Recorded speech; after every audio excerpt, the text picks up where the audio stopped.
全係一個好重要嘅議題，每日都會有成千上萬嘅駕駛者喺道路上面穿梭。至於點樣去保障佢哋嘅安全，同埋減少駕駛焦慮，就係我哋今次首要嘅任務。呢個系統嘅靈感係嚟自因為屋企入面有親人係新手駕駛者，而佢每次轉線嘅時候，佢都未能喺倒後鏡入面清楚咁見到轉線嘅後車距離，所以佢就覺得好擔心。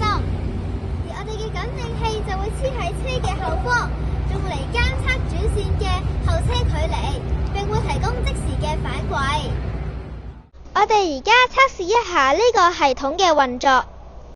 喺繁忙嘅道路上面，我哋經常見到駕駛者需要轉線，後車距離嘅掌握變得格外關鍵。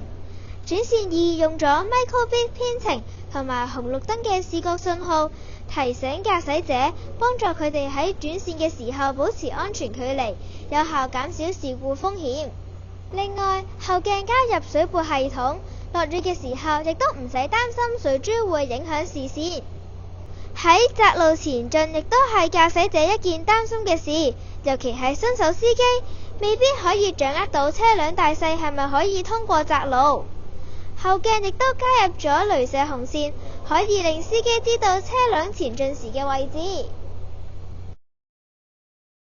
我哋明白，只要駕駛者有安全感嘅話，佢哋嘅焦慮感亦都會下降，從而令揸車嘅體驗更加愉快。而我哋呢一個系統嘅設計，主要目標都係令駕駛者喺駕駛嘅時候可以更加安心同埋有自信。